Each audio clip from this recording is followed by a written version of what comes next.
best things to do in Miami is go snorkeling. Whether you're just here in town visiting, or you live here and you're trying to explore a bit more, or maybe you just moved down here from New York and you're trying to have some fun while you hike up our rent prices. I see you.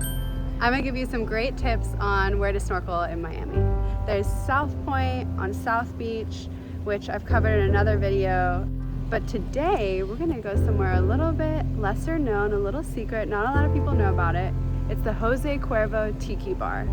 It's underwater right outside the swim buoy, about 250 feet offshore from 2nd Street in South Beach. Let's go check it out. All right, so I went out to the Jose Cuervo Tiki Bar. I was with my friend Julio.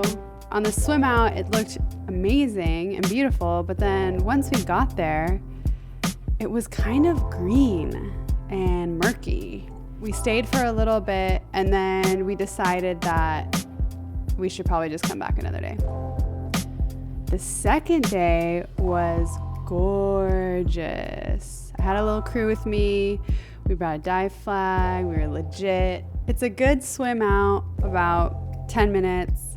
Met a little blue crab on the way. He was really cute and defensive. And then we got there and there are really big tarpon and fish. And then I turn around and there it is, underwater Tiki Bar.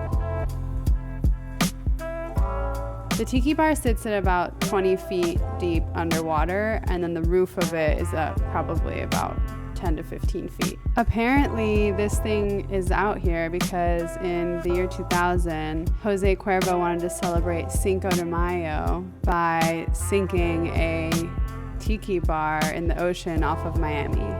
Questionable marketing given that most people don't swim past the swim buoy, but it's pretty cool because it provides structure for fish and corals to grow. Fish and corals need structure on the bottom in order to form their habitats, and Miami Beach is not great for that because we've renourished our beaches and dredged them so much that the underwater landscape is pretty much like a flat desert, which is why when you go out to the Tiki Bar, you'll see that there is a ton of fish around them and then kind of nothing in the surrounding area.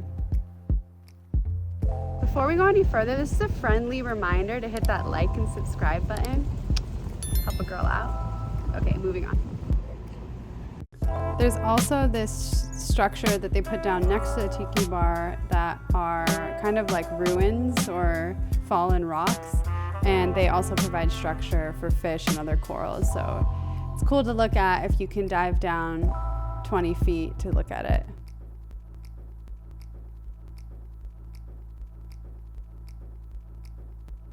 The swim back was so clear and beautiful, and to see the Miami skyline like that in the background was just so nice. I feel like this is something that we take for granted in Miami, all these beautiful underwater worlds that we have here, and a lot of people don't access them either because they don't know they're there or they've never been taught about it. And so go get a snorkel mask and some fins. Nothing, doesn't have to be anything fancy, and just get out there and look around. Also, I've said this before and I'll say it again, weather is so important when you're thinking about going snorkeling. You want to look for days when the wind is low and the wave height is low, and ideally in the morning because that's when the wind is the most calm and the water is the clearest. And as always, be safe out there and always dive with a buddy. All right, y'all, if you made it this far, thank you so much for watching. Now it's your turn to go out and explore your underwater worlds. Drop me a comment, let me know what you experience out there, what you see, and what you think about this video. See you next time.